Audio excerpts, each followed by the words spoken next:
ازاي؟ ازاي تخس في 3 دقايق؟ ايه الاكل؟ نجيب زيتونه، ناكل زيتونه، نلحس طبق، ارفع الطبق، نزل الطبق. فكره مش حلوه، شوفي حل تاني. الرياضه.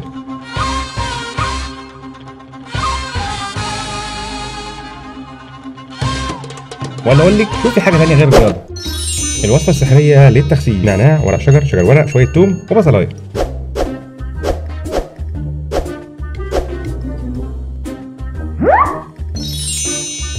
او توفري على نفسك كل ده وتخلصي نهائيا من السمنه عن طريق تكميم المعده.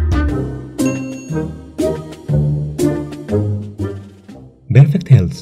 Change your size, change your life.